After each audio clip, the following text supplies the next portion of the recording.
Canada, as a country, represents the very meaning of diversity. In Canada, there has been a lot of progress in terms of recognizing and acknowledging the diversity and inclusion of members of the LGBTQ2+ community. Those who are lesbian, gay, bisexual, transgender, queer, two-spirit, or those who identify as another non-binary gender or minority sexual identity. However, Canada is no exception to the global phenomenon of hate crime. On a regular basis, the news is reporting incidents of hate crime that, while have been less extreme, does not mean the problem is less insidious. Although much has been accomplished since the beginning of the new millennium, including the legalization of same-sex marriage in 2005, and protecting gender expression and identity in the Canadian Human Rights Act and the Criminal Code in 2017, concerns remain given the spike in hate crimes targeting LGBTQ2+ Canadians.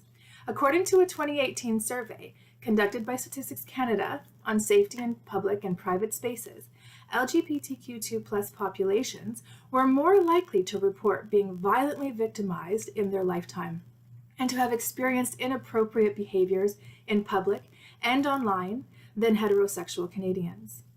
According to the same survey, violent crimes accounted for more than half, 53%, of hate crimes targeting sexual orientation.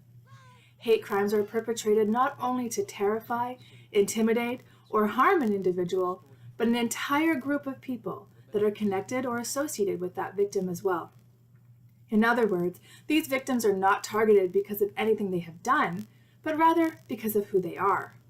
According to the 2014 General Social Survey on Canadian Safety Victimization, Canadians aged 18 years and older who identified as lesbian or gay and bisexual were much more likely than their heterosexual counterparts to be victims of violent crime.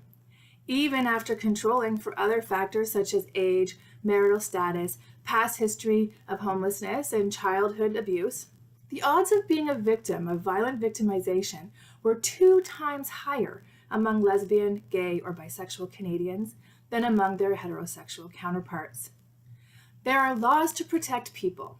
For example, Section 319 of the Criminal Code of Canada deals with publicly stirring up or inciting hatred against an identifiable group based on color, race, religion, ethnic origin, or sexual orientation.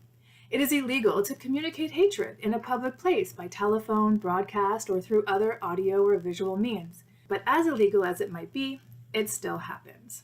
It is important to note that discrimination can be found in laws, customs, policies, and practices that systematically reflect and produce inequalities. This is institutional discrimination. Although one would think that the implementation of legislation and policies should be a positive step forward towards building a more inclusive culture and not be discriminatory, the state of Florida is an example of how the implementation of policies and legislation can actually promote further oppression. An LGBTQ2+ media advocacy organization called GLAAD, G-L-A-A-D, the Gay and Lesbian Alliance Against Defamation and Equality Florida, released a video showing Florida families and educators speaking out against Florida's anti-LGBTQ2+ legislation.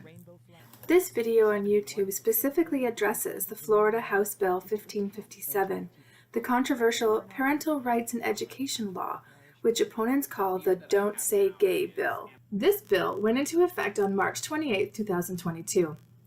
In this video, a transgender student and her parents, along with a gay kindergarten teacher and an advocate for transgender equality, speak about their experience living in an LGBTQ2+ community where this law now exists. It also expresses concerns about the consequences that will result from such discriminatory legislation and how it will impact youth and their families today and in the future. The impact of this bill on students in Florida is significant as it bans discussions of gender identity and sexual orientation before 4th grade. It bans any instruction that is not deemed age-appropriate or developmentally appropriate for students. The law ostracizes and discriminates against LGBTQ2+ students, creates a hostile climate for students, and is emotionally damaging to LGBTQ2+ children and their families. Teachers have removed inclusive books and rainbow flags from the classroom and have been warned not to wear rainbow colors in the classroom. Trans students are banned from school sports. Since this bill has passed, anti-LGBTQ2+ hate crimes have increased, and the anti-gay language used by homophobic, anti-queer politicians, legislators, and lawmakers is now setting a precedent, for students are now using this language and attacking and traumatizing the LGBTQ2+ community. It has essentially condoned bigotry and hatred. Some genuinely believe this new law protects their children from things they say are inappropriate, while the mental health of the LGBTQ2+ community has been drastically affected and the risk of suicide has risen substantially. Queer teens are 4 times more likely to die by suicide than their straight counterparts, and 52% of trans youth last year said they seriously considered suicide. In 2021, 14% attempted suicide, and the rate was even higher among transgender and non-binary individuals. There is a direct correlation between these statistics and this new law in Florida. Heterosexual people are now using this rhetoric as a free pass to harm the LGBTQ2+ community, and students fear the consequences of it. In a statement, the White House said, in part, "This is not an issue of parents' rights, this is discrimination. Plain and simple. It's part of a disturbing and dangerous nationwide trend of right-wing politicians cynically targeting LGBTQI+ students, educators, and individuals to score political points. It encourages bullying and threatens students' mental health, physical safety, and well-being. It censors dedicated teachers and educators who want to do the right thing and support their students, and it must stop." Despite the White House's public statement condoning the legislation, however, at least a dozen states are considering legislation that mirrors Florida's law prohibiting discussions of gender identity or sexual orientation in schools. What is critically important to stress here is the need to examine and evaluate strategies aimed at anti-oppression initiatives and spreading awareness across the globe about how victims of hate crimes are targeted and treated by society today. The barriers victims face are far and wide. Experiences victims face are unique to their individual backgrounds and perspectives. However, common barriers faced by victims of marginalization and oppression for members of the LGBTQ2+ community include systemic discrimination and prejudice. They face negative stereotypes and misconceptions that can influence how others perceive and treat them. Addressing inequality and fostering inclusion is essential because it ensures that everyone has a fair chance to succeed and live a fulfilling life, regardless of their background.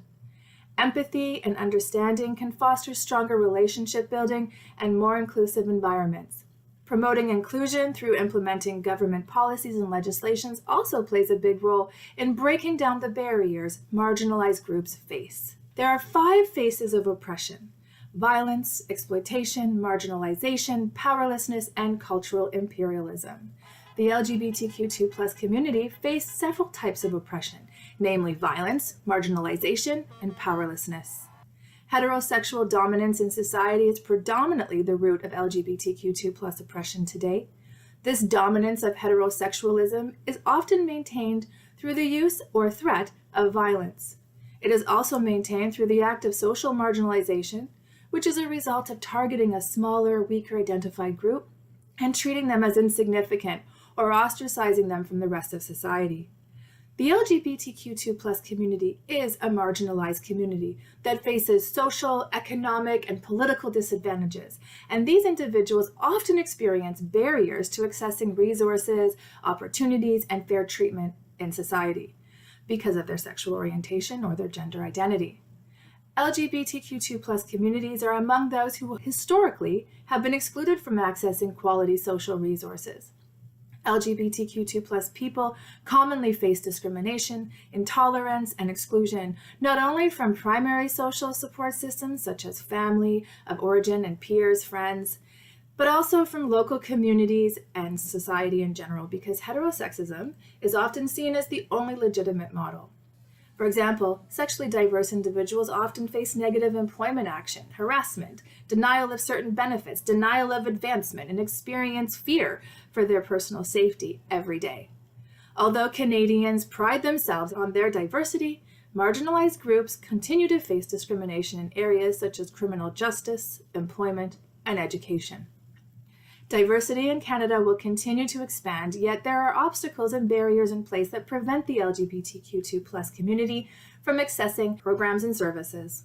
To that end, there is a continued need for initiatives that counter discrimination and oppression for these marginalized groups. There is a culture of silence, which is an example of powerlessness, where oppressed people become so powerless that they cannot even talk about their oppression. Anti-oppression strategies are needed to challenge the inequalities and discrimination LGBTQ2+ people face. Some strategies include, but are not limited to, opening more dialogue, more education, more awareness campaigns, identifying social inequalities, imbalances, and barriers, and actively engaging in efforts to equalize power differentials through solution-focused problem solving. Perhaps creating opportunities for LGBTQ2+ people to be a part of the dialogue, to understand their needs in the context of their experiences. What better voice than their own? Identify and promptly address inappropriate behavior and discriminatory practices in the workplace is another strategy. Developing action plans, policies, and procedures that support equity and diversity within workplaces, in the community, and at all levels of politics and government. Challenging the heteronormative culture and normalizing diversity of gender identity and sexual orientation is necessary to achieve true diversity and inclusion in our society today. I chose this topic because, as a leading member of the Equity, Diversity, and Inclusion Committee in my workplace, I have seen firsthand the impact of discrimination and oppression on the LGBTQ2+ community, and it's just not okay. Hearing gay jokes and witnessing homophobic behaviors and rhetoric by people around me is disturbing on so many levels. How does one stand up to such behavior and language? I'm not gay. Why should I get involved? It's not my fault they're like that.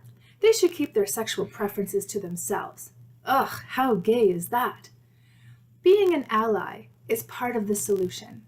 I choose to be an ally because it's the right thing to do.